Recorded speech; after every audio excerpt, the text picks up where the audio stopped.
So we're not done, no matter what anyone says. I know what you want. You want me back. Welcome to Wasted Potential Podcast for our new episode of Glass Half Full. I am Ronnie, your host, and with me, as usual, is... Oh, I f***ed it up. I wanted to change the title. Let me start this again. Welcome to Rapist Potential Podcast, the podcast in which we only talk about Bryan Singer-directed films starring Kevin Spacey. I am Ronnie, your host, and with me, as usual, is the only person who's not been molested in Hollywood, Shane. You can take that title away from me now. I was at a bar. Kevin Spacey thought I was 12. Hey, at least you look young. Can we insert Kevin Spacey threatening people? Like, I was only gonna put in that clips of the video of him threatening people as the fake president of House of Cards. If I didn't pay the price for the things we both know I did do, I'm certainly not going to pay the price for the things I didn't do. I showed my wife that, and she's like, and I was like, just keep in mind that this is like, the studio had nothing to do with this. This is him in his house, just doing this. She's like, that's fucking weird. I was like, yeah. I should have looked up who directed it and edited it and uploaded it for him, because that person I want to talk to, because I want to know if they knew beforehand or if they just got suckered into I can do a video with Kevin Spacey. That's pretty exciting. Then he's like, oh my God. Threatening witnesses in character. Incredible. Okay, let's get into this. This is a Glass Half Full episode. We have not done one in a long time. Shane, do you remember the last one we did together actually in January? Was it? It was your pick too. I don't know. Was it Bruges? No, it's Office Space. Oh, that is terrific. Oh, yeah. I think it was December, actually. It's pretty old. We haven't really been doing a lot of podcasts this year. We've been busy, but this is our first Glass Half Full. So the premise of this is we talk about a film at least one of us likes and kind of do a deep dive, and I'll interview Shane because he picked the movie, and then I'll ask him a couple of questions to get a conversation started, and hopefully we start yelling at each other at some point. So Shane, tell us, what film are we dissecting today? Well, I chose the film The Usual Rapist, and or also known as The Usual Suspects, which I don't remember the year. I think it was like 94. It's 95. 95, yeah. So the 1995 film Usual Suspects, a crime thriller, mild comedy about Kevin Spacey limping his way through a story to give us an insane reveal at the end. I'll give a little information backstory about this, because I'm guessing you didn't do any research. None. I didn't think so. Okay, so this is a 1995 film directed by the one, the only, the forgotten Bryan Singer, unless you're one of his plaintiffs. Written by Christopher McQuarrie, winner of 2 Oscars. Shane, do you want to guess what it won 2 Oscars for? This movie? Yeah. Editing and score? No, writing. Christopher McQuarrie won Best Oscar for Best Original Screenplay, and Kevin Spacey won the Oscar for Best Supporting Actor. And I know this is going to come out with that. this is come out really late because I'm behind in editing, but it just kind of to show you that Hollywood likes to reward those who don't deserve anything. And the Oscar is presented to Kevin Spacey in The Usual Suspects. And the Oscar goes to Roman Polanski. And the Oscar goes to... Will Smith! The winner is Woody Allen for Annie Hall. And the Oscar goes to Jared Leto. And the Oscar goes to Kevin Spacey in American Beauty. Harvey Weinstein, Bob Weinstein, God bless him. Harvey Weinstein, who believed in us and made this movie. Harvey and Bob Weinstein. Harvey Weinstein. Thank you, Harvey Weinstein. Especially Harvey. I want to thank Harvey and Bob Weinstein. Thank Harvey Weinstein. Harvey Weinstein. Harvey, who first took me on 20 years ago. I would like to thank Harvey Weinstein. Harvey Weinstein, who had the guts, the courage, the commitment. Especially Harvey Weinstein, a man of dedication and vision. Harvey Weinstein. Well, listen, so... Harvey and Bob Weinstein. Harvey Weinstein. Harvey Weinstein. Harvey Weinstein. Harvey and Bob. And Harvey and Bob Weinstein. To you, Harvey. Harvey Weinstein. Harvey Weinstein. The Harvey Weinstein Company, okay? Thank you, Harvey Weinstein, for putting your heart behind this film and shining the light on this. Shane, can you do the best to give us a synopsis of this film? I think it's a little hard to do. This is like reviewing The Sixth Sense, because like the twist is the key. It's literally the whole movie. It's like everything that the movie's about, but I will try to give a synopsis without revealing the twist. Okay. The year was 1995. A boat full of Hungarians needed to be whacked. So there we are. Charred bodies everywhere. A reveal of a man pissing. Fast forward to an assortment of Ocean's 11-like people being gathered up for this crime for some odd reason that really never gets explained. They just are. Because a van full of guns was also broken into. It doesn't matter. All the usual suspects are gathered up by the LAPD or NYPD and brought in for questioning about this van that was stolen. Shenanigans and lots of like, suck my cock, cop, like things happen, and they go to a lineup. Oh, what's his name? It's not Benicio del Toro. It's what's that actor's name? It was Kevin Pollak, Gabriel Brin, Stephen Baldwin, Benicio del Toro, and Kevin Spacey. Oh, it is Benicio del Toro. Or Benicio del Toro. They all get drawn into a room where Benicio del Toro farts on them, and they all laugh. And then they get free, but, while they're in prison, the Irish guy, who's like the weakest character of them all, says, I got a job.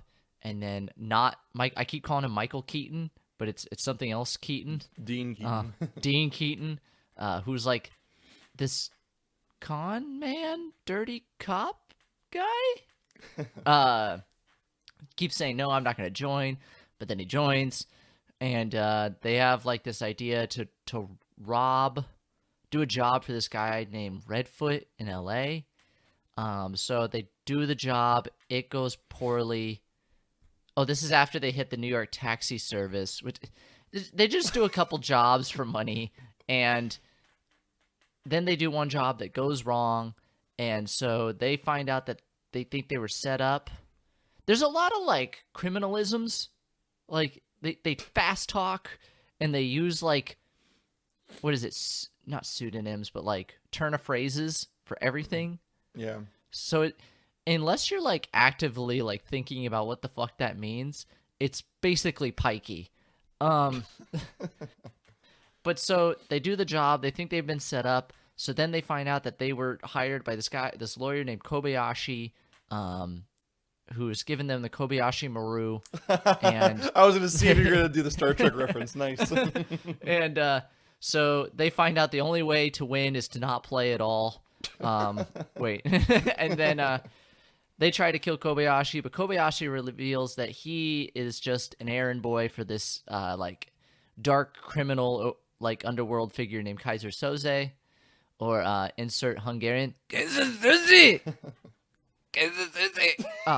But so they basically find out that they're pawns in this, and that he wants them to rob a ship full of Hungarians with $91 million of cocaine, so that he can corner the market on cocaine. And basically their job is to blow up the boat, destroy all the cocaine, and if there's money aboard, they get to keep it. And it could be upwards of $91 million. All along on the side, there is a survivor from the boat who's a crispy critter laying at the, who's being interviewed by Breaking Bad chicken owner, Giancarlo Esposito. I think. Yeah, I can't remember his. Oh, Gus. His name's Gus in Breaking Bad. He became a much better actor later on in life. He must have gone to acting school or something because he did not do a good job at this. But so he's like trying to find out because this Hungarian's saying it was Kaiser Soze, so they have a sketch artist and they're trying to figure out like his angle. All the while they plan this robbery of the boat. They do it. A lot of shoosting happens, and then systematically they all start to die on the boat.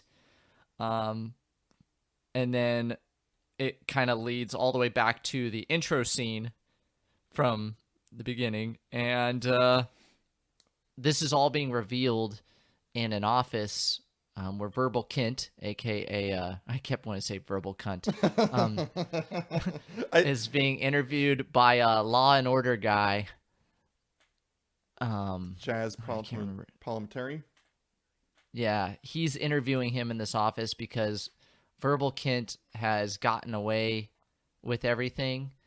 His lawyer kind of did some stuff, which no one bats an eye that he has like some insane lawyer and he's just a random con man. Yeah, well, but but so that's how this story is being revealed. Is Verbal Kint is aka Kevin Spacey is telling this story in the office.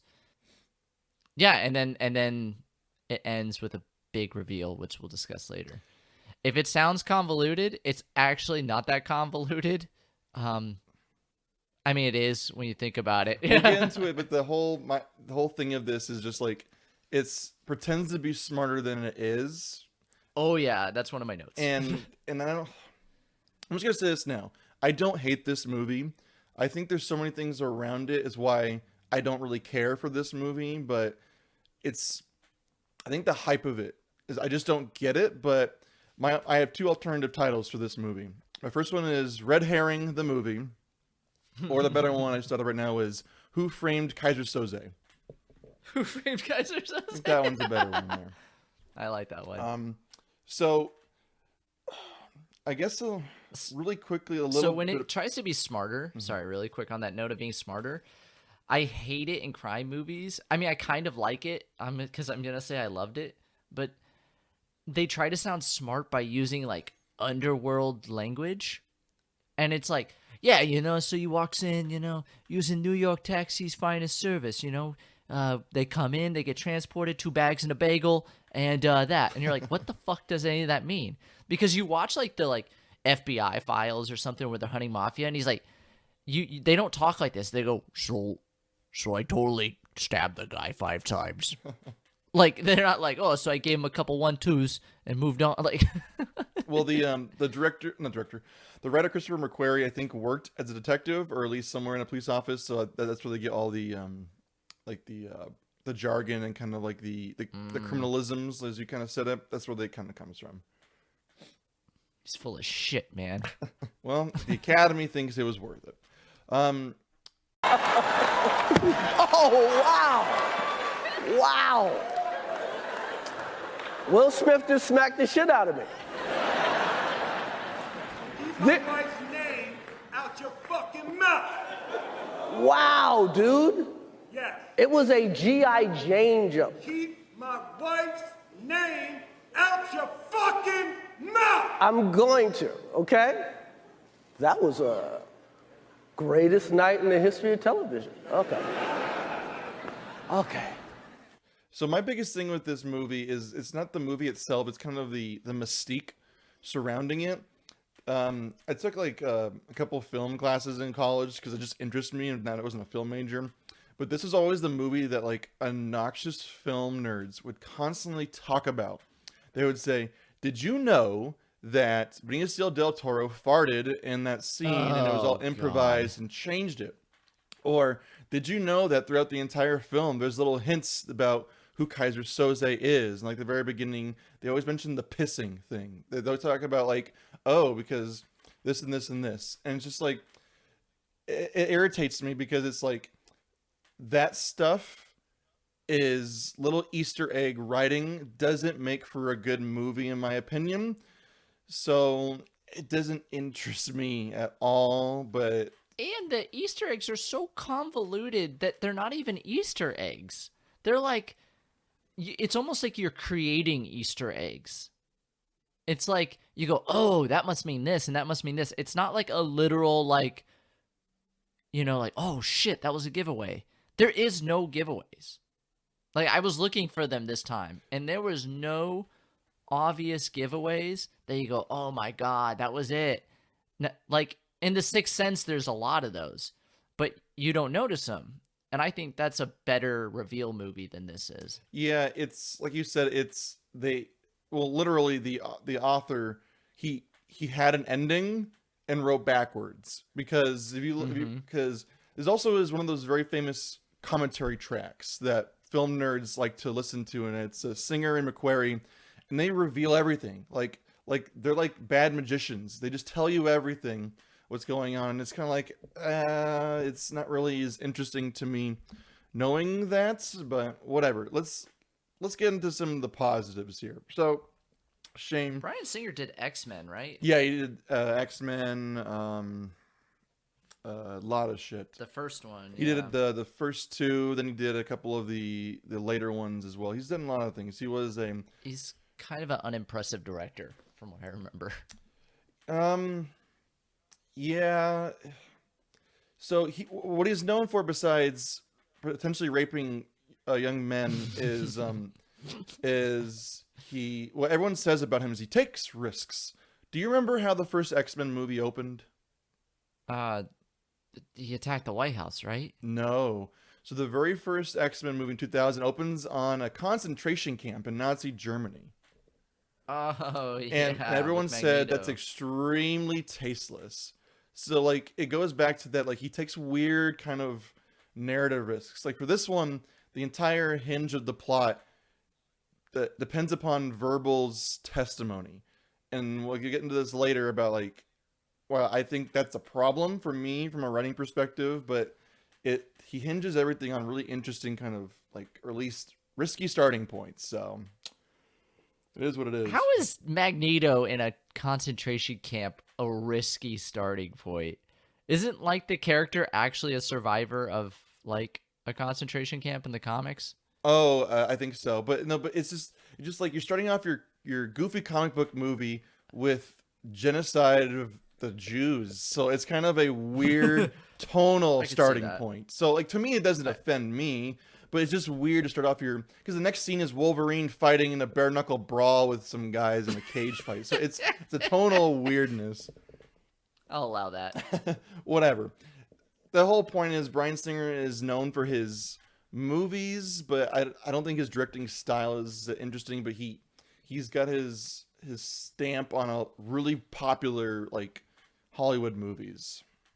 Mm-hmm. Once again, this is voted like number 35 on IMDb's greatest movies of all fucking time. So what do I know? Not a lot, apparently. Apparently I don't know shit. So the first question here, as we stop bitching here, what are three things? I can't stop. I know. You picked the fucking movie. Pick three things that you love about this movie. Give me one at least. Okay. So this is going to be, like this movie, very convoluted. I will probably bitch a lot, but I will state for the record right now, I still love this movie and liked it a lot. I actually love it a little bit less than I remember, but I still like it a lot. It's kind of like once you've had, like, really good candy, you, like, I don't know, like C's or something, you go, oh, this is really good.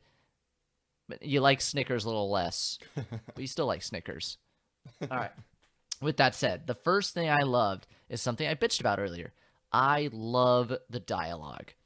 The fast pace, especially the interaction between Verbal Kint and the detective.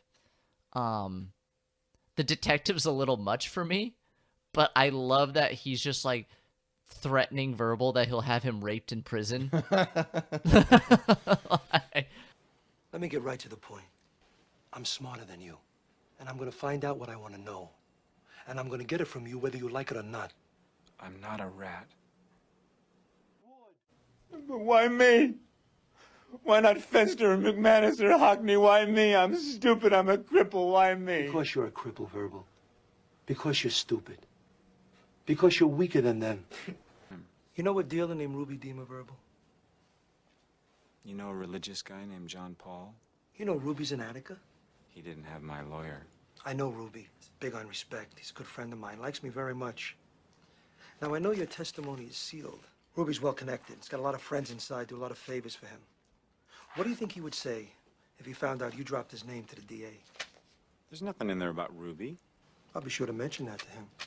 Like that, like he is like the dirtiest detective, and like, but I love their exchanges, and I love how Verbal Kint talks about things and stuff like that. I mean, there's a reason Kevin Spacey's known for being a damn good actor, and it's because of all the adrenochrome he's been slurping out of young boys. Like, he's just fucking, he's just good. He's damn good. And those, I think, are the best parts of the movie, are in the office with that dynamic. So that's the first thing I love. Really quickly, Chaz Palminteri, good actor. He is not a detective. Do you know what his occupation in this is? Like his job in the movie? Wasn't he like the Treasury Department or something? He's a customs agent. Yeah. Why? That was my first question. How does a customs agent know mafia guys in prison to rape him? Why does he fucking care? Why does the That's custom true. agents care about this? The only tie into this is the entire plot is Chaz Palminteri wants to catch Gabriel Brin, not Harry Dean Stanton. What the fuck is his name? Dean Keaton. Dean Keaton. He wants to get Dean Keaton the entire time. That's what he wants to get.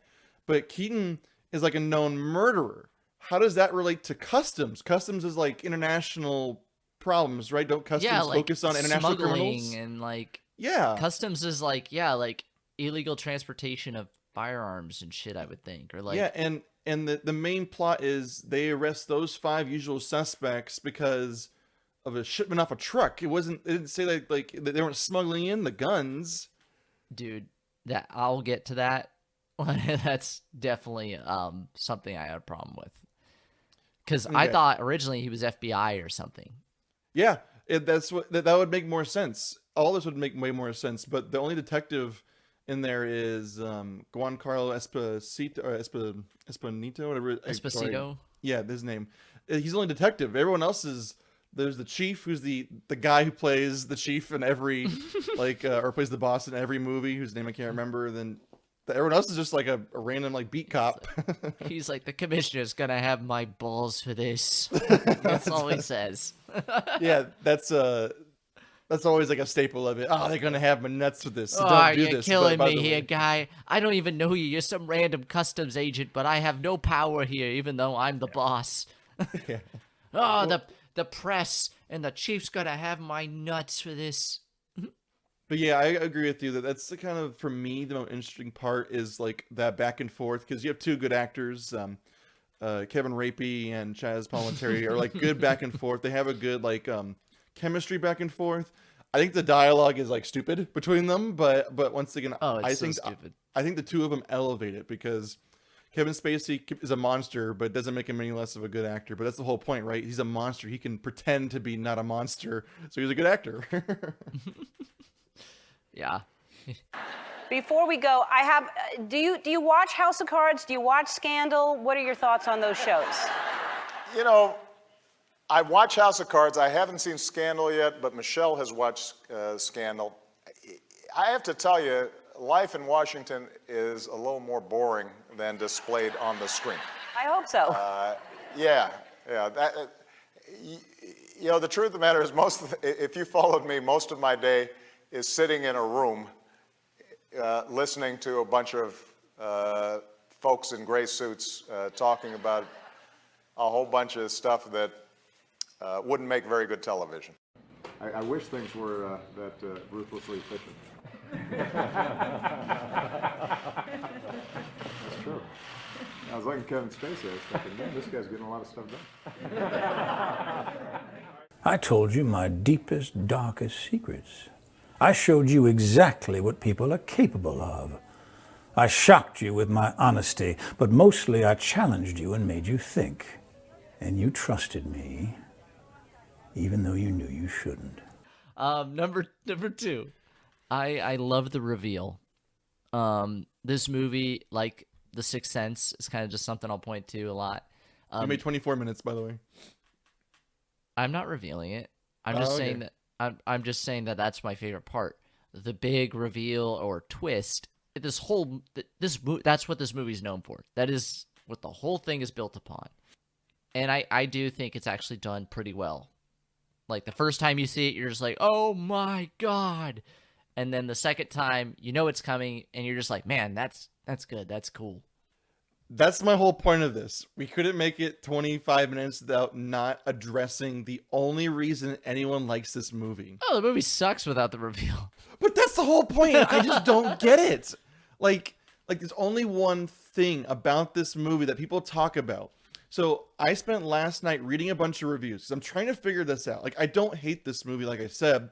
I just don't get it. I just don't understand. And I think I'll dive deeper into that. I think the problem is, the whole point is, I don't give a shit about the fucking name, Dean Keaton. I don't give a shit about him. But the entire main focus is proving that Dean Keaton is Kaiser Soze, or he's not who he says he is. I just don't give a shit about that. So then the entire reveal, I'm like, oh, okay, that's interesting. But then, I can't talk about this without fucking spoiling this fucking movie. So here is how I'll point to a good movie on how you start your movie from the end and write backwards in a good way. Spy Games with Robert Redford and Brad Pitt. Never seen it, but go ahead. That movie is a very well-written movie on how you start from the end and you write backwards. Because what you do is you have two characters. You have Robert Redford and Brad Pitt, and Robert Redford is basically going to just sacrifice his whole career and everything to rescue Brad Pitt from a Chinese prison. I would do that. The movie too. would not be released now. China #1. China would just keep Brad Pitt as like a trophy because he's beautiful. Yeah. I'm not even going to do my Asian accent. Oh, good. I'll insert a South Park one, so we feel good. We are gonna kill Brad Pitt. But the rest of the movie is basically showing why Robert Redford cares about Brad Pitt. It goes through like their time together, their things, like the missions they did together, the recruitment and things like that. So then by the end, when he executes, we're caught up into like modern times, you understand the characters and what goes forward. Mm-hmm. This movie doesn't do that because, well, shit. Okay, fuck it. The spoiler alert, the entire thing is a Okay, if you've never seen The Usual Suspects, don't listen to the rest of this. Turn it off, go watch it, make a decision for yourself, and you can come back. If you don't give a shit about spoiling, if you've never seen it, or if you've already seen it, then continue forward, but we can't talk about this movie without spoiling the shit of it, so go ahead. Yeah, okay. Well, so like, I just explained how Spy Games does it, and they explain everything. This movie doesn't, because any character building gets the rug pulled out completely from you, and the whole thing's a farce. Yes. So like, you just go, what was the point of all that? Like, the whole point was so that he could like run the clock until his bail posted? No, because he doesn't even fucking have to. No, he has immunity. He could just sit there and drink coffee. So literally the only reason they're doing this is for Verbal to fuck with Paul Materi. That is the only reason.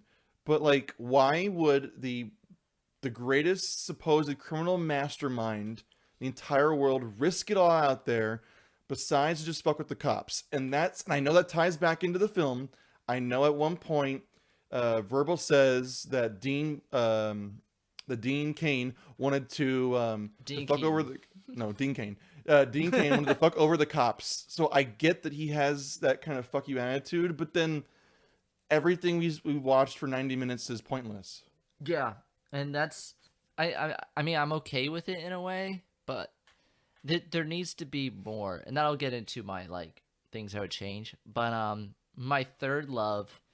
and I noticed it more in this. As I keep doing these movie podcasts, I just start to notice these things a little bit more. The camera work. I actually really enjoyed a lot of the camera work. The big panning shots and the crane work, and just like a lot of interesting, cool things that were done cinematography wise in this. I enjoyed. It added a little extra to the scenes that would otherwise be boring.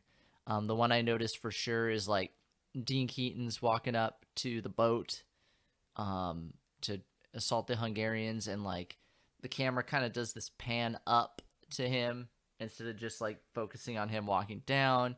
There's another one where it's like Giancarlo Esposito. I just keep saying that because I don't know his fucking name in this. Just call him film. Gus. He's Gus from Breaking Bad. He has no name. He's just detective guy. Bear. He's actually Bear. B-A-E-R. I know this. Oh. Remember it from the thing. Sorry, move on. Okay, well, he's like on the docks, like talking or something, and then it pans up and over to like the boat on fire, and you go, "Oh shit!" Like, I don't like that. I wrote this down. I don't like that shot. It's pointless because they're already crisped. We know that they're fucking fire. I think it'd be a better establishing shot. You start with that, and then you go down to the bodies. You see the carnage. This is the happening. This is this. I think it's work reverse. I don't think it's terrible, but it didn't make sense to me. I'm like, I can see the 14 charred bodies. Why show me the fire? It doesn't matter.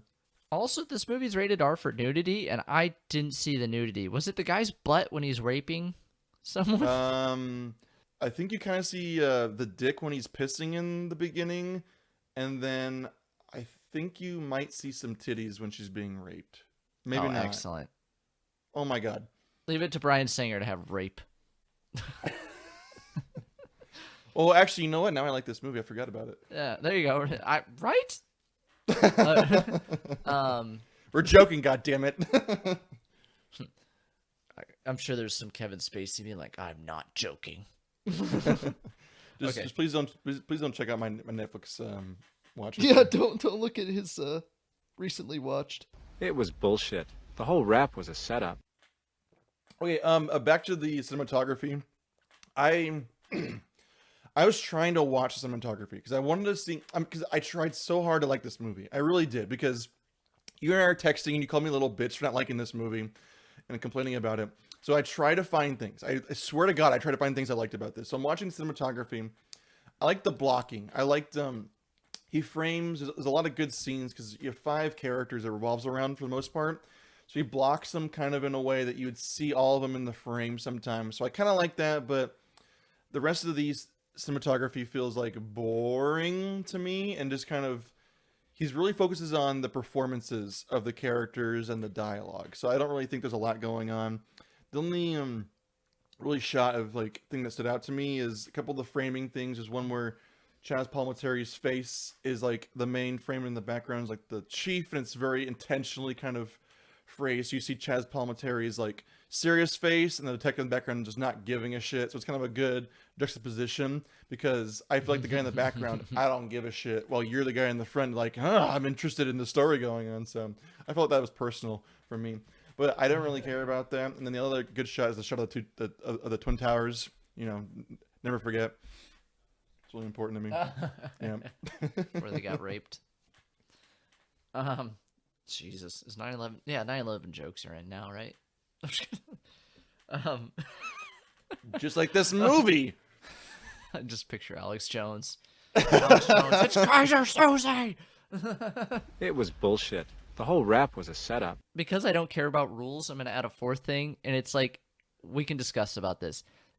I love it and I hate it at the same time, because what I caught myself doing, I don't know if you did the same thing, is comparing this movie to Snatch. Yeah, I figured. Because I thought, what is a good, fast-talking, like, criminal movie that is better than this? Pulp fucking Fiction? Pulp Fiction, Snatch is what I kept coming to, because there's a lot of similarities with Snatch. And Bruges, all the things that we've already covered. yeah, but, like, you have the person that talks, like the pikey. Yeah, but then you have Benicio del Toro in this, who I'm convinced just didn't want to learn the lines, so he came up with this character. So, according to the commentary track, I think Bryan Singer said that Benicio del Toro, because his part was so small, he just started mumbling his lines because he told him, "Who cares what I say? Because my character doesn't stick around very long." And at first, Singer was upset about that, but then he realized it kind of adds more character to whatever his fucking name is in it, because I don't remember his name. Fenster, yeah. So he adds more character to his lack of a character. So that's why he did it. And because he's Benicio del Toro, they let him do it because he's just Benicio del Toro. How many keys, you cocksucker? In English, please. Excuse me. In English. How many fucking keys, you cocksucker? What the fuck? It's entertaining, but at the same time, it's so stupid. Hey, I talk like this. You say, hey, I talk like this. I do it like this. And I just so happened to have the subtitles on this time, so I understood what he was saying for the first time. So I was like, oh, okay. At least Pikey, I could kind of picture and pick out what Pikey was saying. This was just like, so I'm talking like this, right? It's like I went to the dentist, I got some numbing cream, and it had worn off. Say who? McManus. He told us another story altogether. Oh, is that the one about the hookup with dysentery? What are you saying? I say, he'll flip you. He'll what? Flip you. Flip you for real. Yeah, I'm shaking. Come on. Okay. Answer my question. And you hit me in the back. Hello? I really, so I gotta do something about this shit. I ain't gonna hold it every 5 minutes. So I did a little time. Does that mean I get railed every time a truck finds whatever? Fuck 'em. Finster, will you relax? These guys don't have any probable cause. You fucking ain't right. No PC, no goddamn right. You do sometime, never let you go. You know, it treat me like a criminal. I end up a criminal. You are a criminal. And what you gotta go and do that? Trying to make a point. What are you saying? Well, Pikey plays into the plot, though. Yeah. The whole point of Pikey is you don't understand it, so they can screw you over in a business because they're dirty. Benicio del Toro just talking like that, it's kind of funny, but it's also kind of like it makes your character also irrelevant because they don't understand what the fuck you're saying. Yeah. So like I kind of enjoy it, but when I think about it, like it's like eating McDonald's. When I bite into it, I go, God, this is good. But then I think about it just being plastic horse meat, and I go, oh, I don't like this anymore. And later it's just going to be a terrible, terrible piece of shit. This is all a farce. Okay. So I try to find things I liked about this. The one that I wrote down that's actually legitimate is I like Benicio del Toro, which is ironic. I think the only reason why I like him is because I like him in general. Yeah. He's just a good kind of like, he has these great kind of little characters. Just he always does this. He does the same thing in Snatch. He's just like this mumbly kind of weirdo and he's kind of fun like that. But I think Benicio del Toro always kind of is interesting because he's got a weird looking face. He's like handsome, but kind of in a weird kind of European handsome. Yeah, or kind of like almost looks a little dirty, kind of like Johnny Depp kind of in a way. You could smell him. I guess I like him because I don't care for a lot of the characters in this. The acting isn't terrible except for one person. We'll get to that later. I'm guessing we're on the same page with it. We'll get that later. The other thing I like, ironically, is Pete Postlethwaite plays Kobayashi. Yes. And I think he's playing an Indian. I know. I think What is that I accent? think he's playing an Indian character, and he's Irish as shit. My employer has come to tell you that I am British. That's what I'm saying, right? Did you pick up on that? I think he's Indian. I am a British lawyer talking to you very like this. We can insert it. I think I did spot on. I am Mr. Kobayashi. I have been asked by my employer to bring a proposal to you, gentlemen. My employer requires your services, gentlemen. One job, 1 day's work. Very dangerous. He does not expect all of you to live, but those of you who do will have $91 million to divide between you in any way you see fit. Who's your boss? I work for Kaiser Soze. It's pretty good. That was actually really good. But I was like, wait, what? Hold on here. Yeah, I don't... Dude, this is one of those, like, everyone's just like, I have nothing to do in this movie, and Bryan Singer's like, shut up! As he's, like, holding, like, two 17-year-olds in thongs. It's gotta be a great movie! So they just made shit up. I think from the commentary stuff I was listening to and reading about, there's a lot of things that didn't go the way Singer wanted.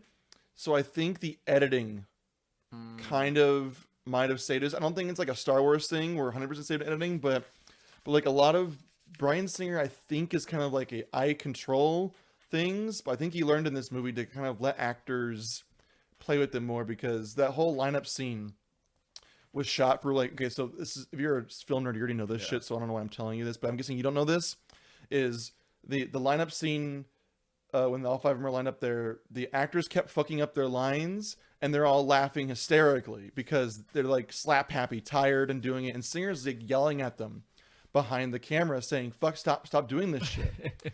And literally Benicio del Toro was like farting and like doing jokes and fucking with like Singer. And then Singer decides post to make it a comedy scene, to make the characters more likable, make him think that this whole thing is a farce. Because Singer wanted to be a serious noir, like, oh, it's a serious lineup, but now then they're all laughing at it. So I think in hindsight, he learned a lot about directing from the actors. Put it up, you motherfucker. Fucking hands up, motherfucker. So that's kind of the whole thing. Like you said, I think this is all a farce, and it's kind of a... So in a way, the actors saved this film. That, or at least they add more depth to it, because there's no characters. No, there's none. Here's my biggest gripe, is the entire narrative is verbal telling Chaz Palminteri what happened. But by the end, nothing happened. So then why do I give a shit about any of these characters? Because most of the narrative revolves around verbal cunt. Dean Keaton. Oh. Yeah. Dean Keaton, verbal cunt, and telling a story about Dean Keaton, saying basically he's not a terrible guy. He's trying to fix it, but everything in the narrative says otherwise. It takes him literally one instance with the cops to entirely make him want to go back into crime and murder people. So it's like, I don't really care about this. So even if the narrative was true, it doesn't matter to me.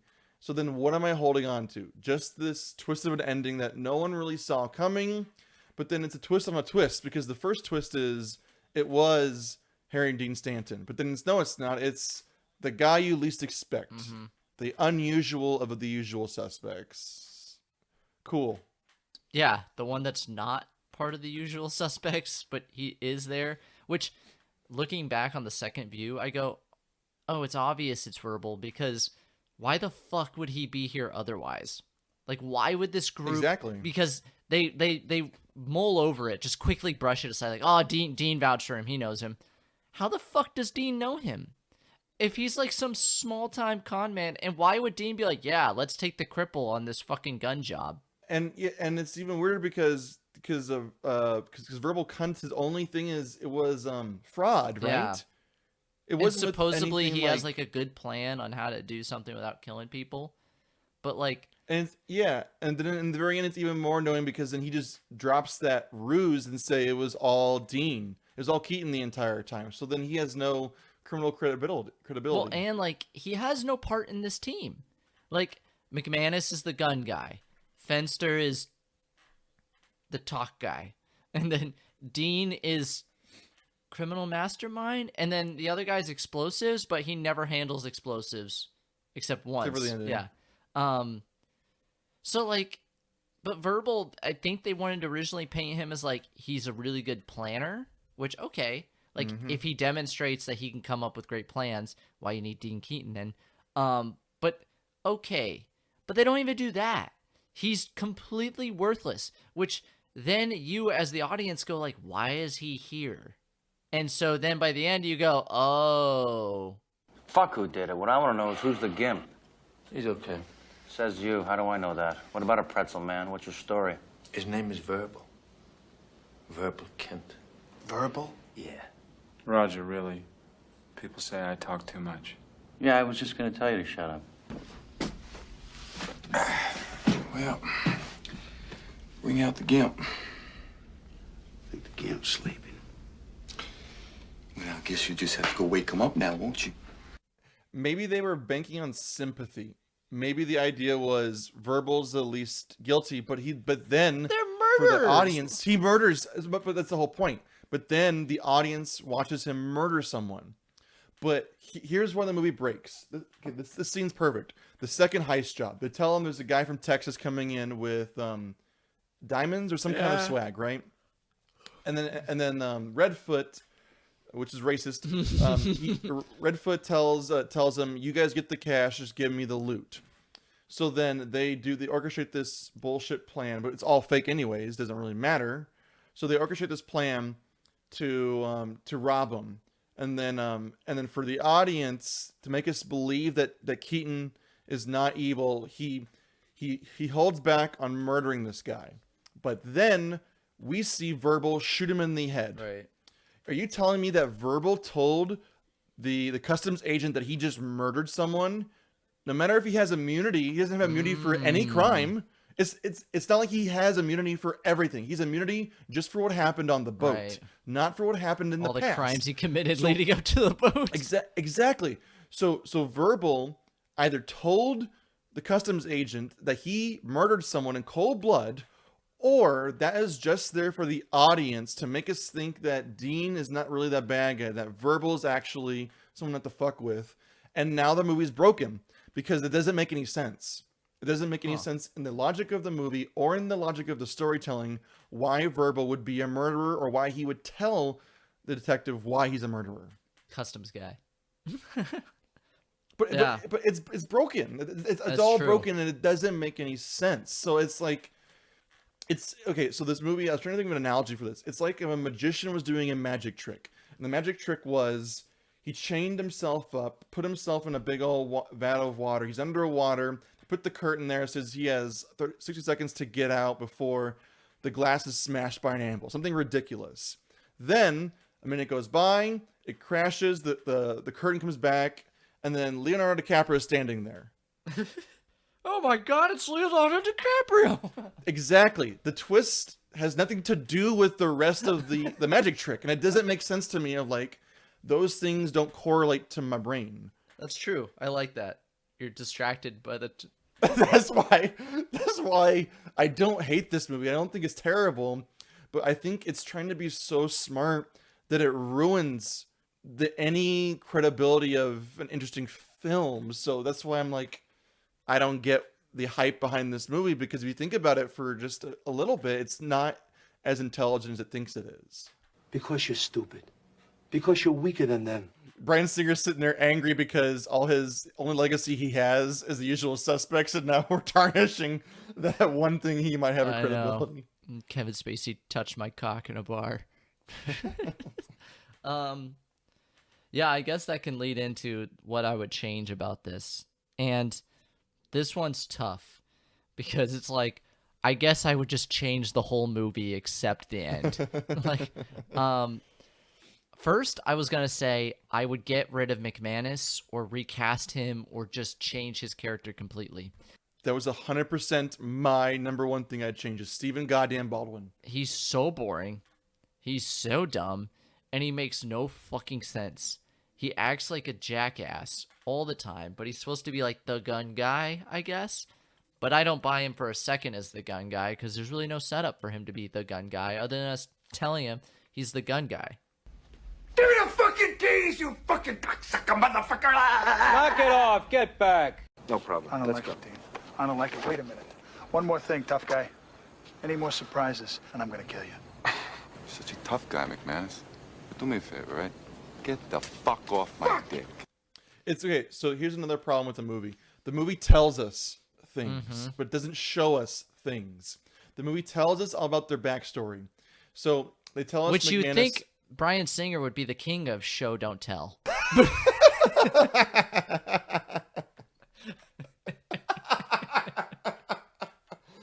That is the joke of the podcast, Shane. That was well struck, sir. All right. But Stephen Baldwin is character. Okay, so I think the acting and the character are bad, but Stephen Baldwin elevated to annoyingness. But like McManus is the crazy wild card who wants to shoot everyone. Which you're an action guy. I think the best action movies are Die Hard and Heat, and then Predator. But Predator's also sci-fi. And always in those movies, there's always kind of like the wild card, right?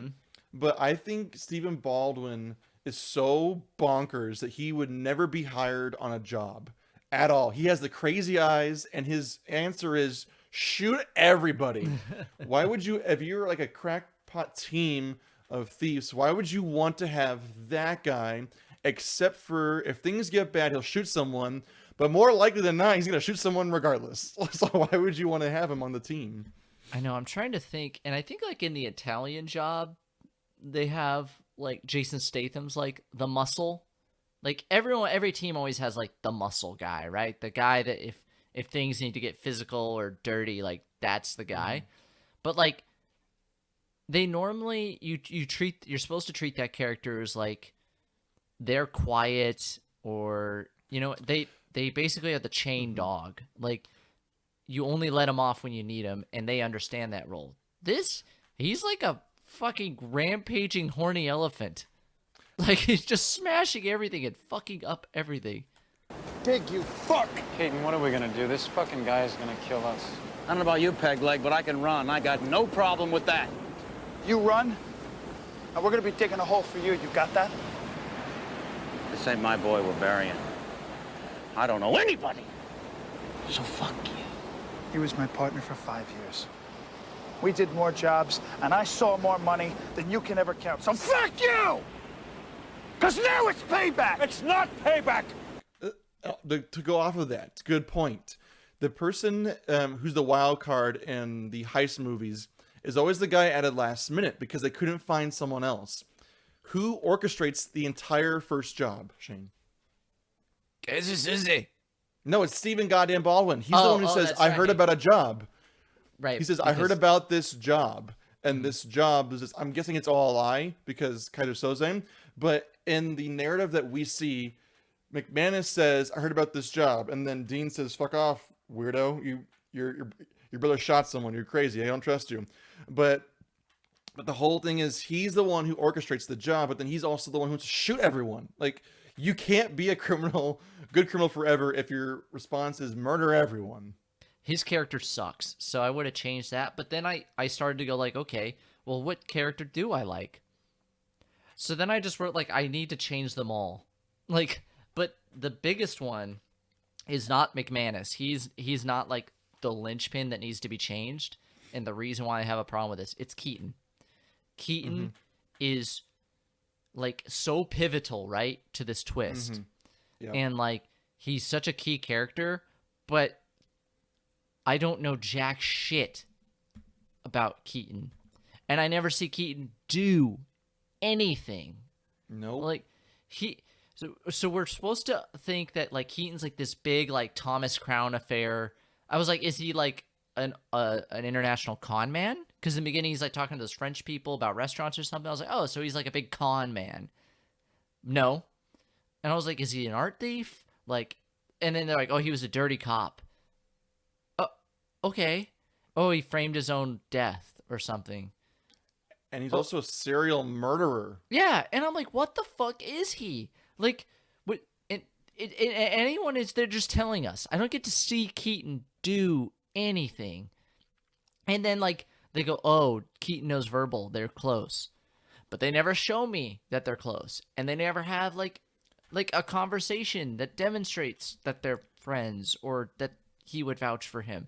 It's all just said, oh, he vouches for me.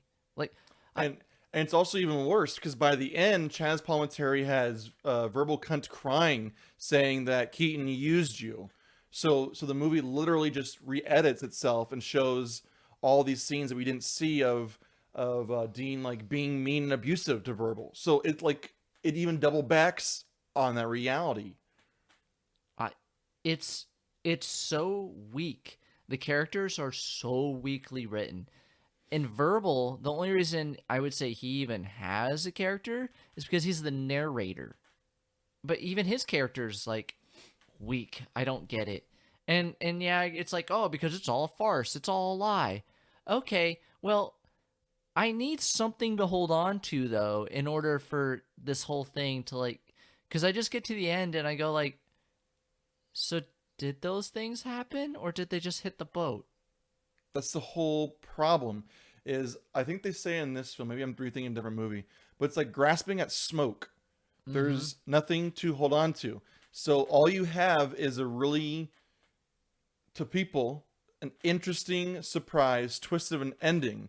But like you said, a good in my opinion, a good movie is good without a twist. The twist is a cherry on top of it. Mm-hmm. We already mentioned The Sixth Sense. The Yep. Sixth Sense is a good small horror movie that pulls the rug underneath you. If you don't have the ending, you still have a solid movie about a boy coming to terms with fear. Yep. You have a solid baseline that you can connect to the characters because you see all the problems going on. Solid baseline, but you pull it underneath you. There's another movie like this called The Tourist. Did you ever see that with Johnny Depp and Angelina Jolie? It's an action film, right? Kinda. I think we saw it in theaters together actually. Maybe. It's like they're on a train, and spoilers, the twist is Johnny Depp is Kaiser Soze. He's the one orchestrating all of it, but the premise is Angelina Jolie is recruiting Johnny Depp into the criminal life, but the whole twist was he was the one pulling the strings all along. It's the same exact thing. It's like in Along Came a Spider when Ethan Hawke rails out Angelina Jolie. You could see her tits. You always get that movie mixed up. It's not Along Came a Spider. It's Taking Lives. That's the second time in the podcast you have made that mistake. Oh. Well, see, Taking Lives. It's hot. I don't remember that one. Ethan Hawke, like, it changes faces. Like, he wears people's faces or some shit. It's fucking dumb. See, I get that one confused with The Bone Collector with Denzel Washington and Angelina Jolie. Those three movies are very interchangeable. And I also get it confused with the one with Ryan Gosling and I think it's Sandra Bullock, where Ryan Gosling is like a serial killer and Sandra Bullock's going after him, and then there's another twist. I get all those. I get that one confused with the one with Anthony Hopkins and Ryan Gosling, where he killed his wife, and Ryan Gosling's a detective. He's a lawyer trying to get him, and then and Anthony Hopkins tricks him. Yeah. I can't remember what it's called though, but it's like one of those one-word movies that something you just kind of forget the Dragon, title. I think, or something like that. Or That's Red Dragon. Now you're getting confused with Red Dragon, which is a Brett Ratner movie, who's also a pedophile, who also directed the third X-Men movie because Bryan Singer was doing Superman. God. We came full circle, motherfucker. They're all kitty diddlers. Latimer Kaiser Soze. Nimm this. What? Kaiser Soze. Kaiser Soze. Latimer Kaiser Soze. Well, whoever Kaiser Soze is, I can tell you he's going to get gloriously drunk tonight. And that's a question that I'm often asked. Who is Kaiser Soze? And I've always been very cryptic about my answer, but tonight I'm going to tell you who Kaiser Soze is for me. The person who pulls the strings, the person who manipulates, who hovers over us, who gives us life and breath. For me, Kaiser Soze is Bryan Singer, the director of this film. Kaiser Soze. Oh my God. Kaiser Soze. It was him all along. That's the pseudonym for all the rapists. They're all Kaiser Soze. Okay, another thing. This is kind of like the kind of last thing that irritated me in the final scene is Verbal Cunt says, "I'm not a rat," to Chaz Palminteri, but he literally tells him everything he knows. Ratted out. And he literally made a deal with the DA and his lawyer to do 6 months and get out of it. So, fucking no, you're not. And even the 6 months, so I assume he's not going to serve it because he gets in the car with Kobayashi and, and like that, he's gone. Like, I feel like Christopher McQuarrie and Bryan Singer have some kind of grudge against police and just think they're all really fucking stupid because the chain of command of information being passed down is so confusing and like dumb, and no one knows what's going on. I feel like they have a personal beef with the police. It makes sense now what their beef is with the police, but I don't get what it was in 95. yeah, I don't know, man. Like, there's a lot of 90s copisms, like 90s movie copism in this. Like, you can get some Seven vibes from it. It's some other. There's just some general. 7 is so much better. I was it's thinking so about much better. 7.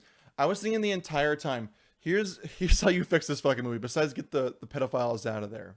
I guess, let them act, but just, lock them up afterwards. Yeah, they let them out of their cage to act, and then put it back. So the entire time in 7, we see the atrocities that the serial killer is doing. Mhm. We have Brad Pitt and Gwyneth Paltrow. We have a connection of their characters. They're struggling just to make ends meet. Morgan Freeman's a day from retiring. There are so many cliches in there, but they work because they ground it on reality. So by the time the unnecessary twist happens, you're like, holy fucking shit. Mm-hmm. And you have stakes to everything. Yeah. As opposed to this movie where it's like, well, I got nothing. Can you imagine if they were asking Kaiser Soze what's in the box? Kitty porn. What is it? And just open and it's like, oh. Or just smoking a picture of the devil and say, gotcha, bitch. Like that. Oh, what's in the box? What's in the fucking box? Kaiser Soze!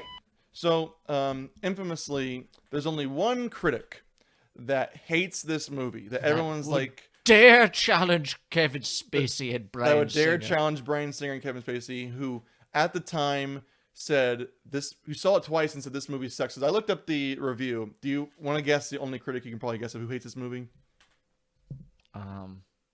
The only critic The NYPD Union Tribune writer. No, Roger Ebert notoriously would. hates this movie. And like I was reading his review of it, and he's really brutal to it, but it's kind of the similar idea of like, I just don't get what you grasp onto, but he tears this movie like a new one, and everyone's like, oh, Roger Ebert, this is the one of the reviews he got wrong. You fascist. Right? And I don't fully agree with Roger Ebert on most things, but I'm like, yeah, I just don't get this. And I'm not trying to be contrarian. I just legitimately don't understand it. So if you like this movie, you can tell me why. I just don't really see.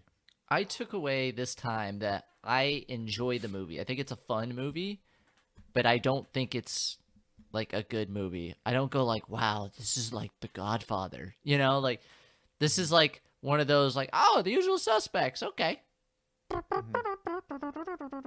Oh, yay, he's Kaiser Soze, man. But like, I don't go like when the aliens come and we're destroyed and like the scene from Battlefield Earth, I'm eating rats and learning the alien language and rediscovering my culture in the Library of Congress as I'm like removing the dust and discovering Harrier jets and reading the Constitution. And I also grab The Usual Suspects. Like, I don't think, like, I don't hold it to that esteem like a lot of people do. Like, this is not the movie that I'm going to grab and remember my culture and where we came from and what we're capable of. Like, that movie is obviously that we would hold on to. And The cherish would be- Pacifier.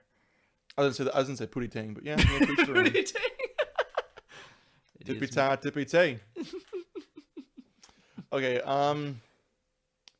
so if someone's this far into the podcast, we can't really recommend it, right? Because we kind of spoiled it. Oh, I still recommend to watch this movie. We definitely spoiled it, but even with the spoil, it's still good. I think it's like generic and like okay, if you're a person, you like this movie already, but if you're a person who likes to go back and kind of analyze the mystery, you and all the other nerds are going to love this because there's so many little hints here and there. I think you're right. The hints aren't obvious, but they're there that point to it being verbal cunt the entire time.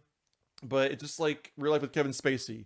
The signs were there and no one really said anything, and we only care so much to a certain extent. This is all just a commentary on Kevin Spacey's, like, raping. Yeah, and Brian Singer, They're begging to be caught. Yeah, well, and Brian Singer specifically wanted what's his face, Verbal to be played by Kevin Spacey, and I can't imagine why at their rape orgies they've been together. Yeah, they couple parties that they were at together.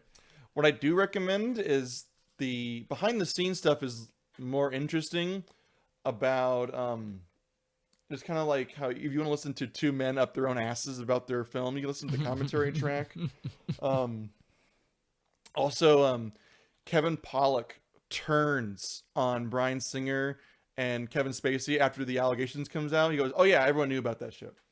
Like it's funny to go in hindsight and like watch people just fucking turn tables and say, "Oh yeah, we knew about that shit." I'm like, "Yo, you didn't say anything." Oh, now we're so vocal about it, huh? Well, now that everyone can talk about it and not worry about their jobs and getting another acting career. I just want to thank Harvey Weinstein for this opportunity. Harvey Weinstein, who believed in us and made this movie. Harvey and Bob Weinstein. Harvey Weinstein. Thank you, Harvey Weinstein, especially Harvey. So thank you, Shane, for making me spend my Sunday morning talking about a movie that neither of us really like that much.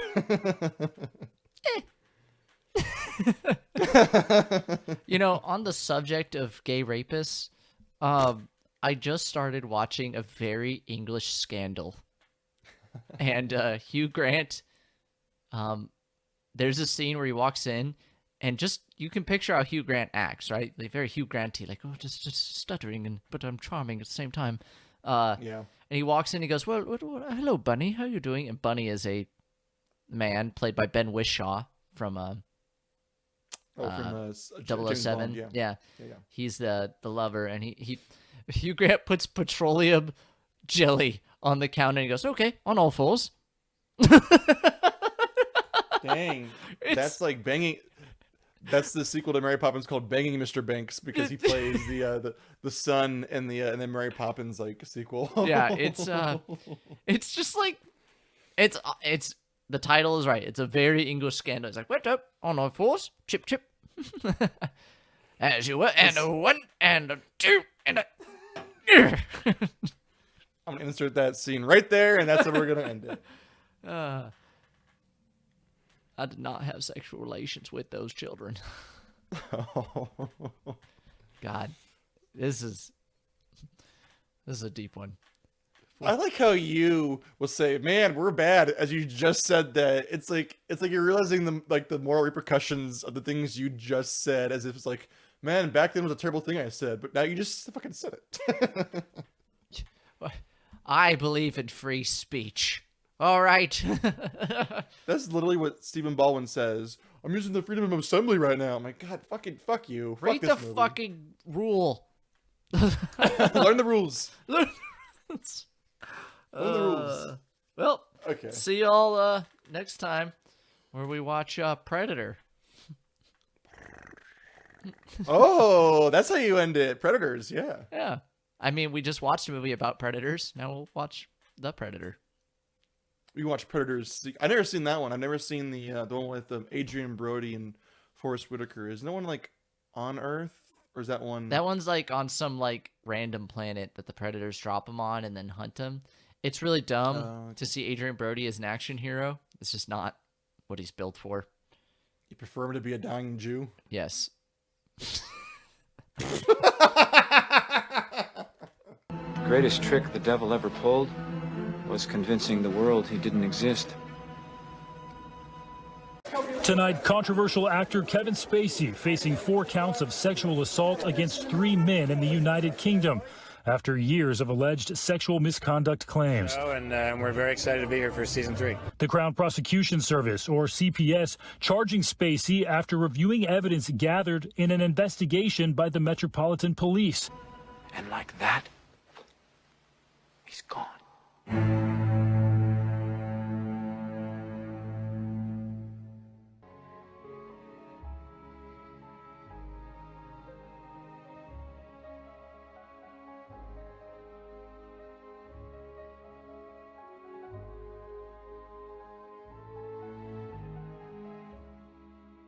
Okay. So before we start, because I want to use this later in the podcast. You said you're recording, right? Yeah. Okay. I want to have a bet with you. How long do you think we can talk about this film before we spoil the ending? I thought you were going to say rape. No, I'm sure not that out of the gate. I want to know How long do you think we can actually talk about this film without spoiling the ending? Ooh. Now that I've been told, I think we can go pretty far. Okay. I give us 15 minutes. How long do you think? It's kind of one of the things that I wrote that I love about it, so. That's the whole point of this. So really, it's not really a movie. It's just a plot twist. Okay, cool. So we're on the same fucking page where we start this. Okay, great. Because the whole movie just undoes itself in the last 10 minutes. And you go, what the fuck? What's the point of that? So this podcast is pointless then, right? We're on the same page. We can move on. It doesn't mean I don't like the journey. It's just stupid. Okay. Okay. We made 24 minutes, by the way.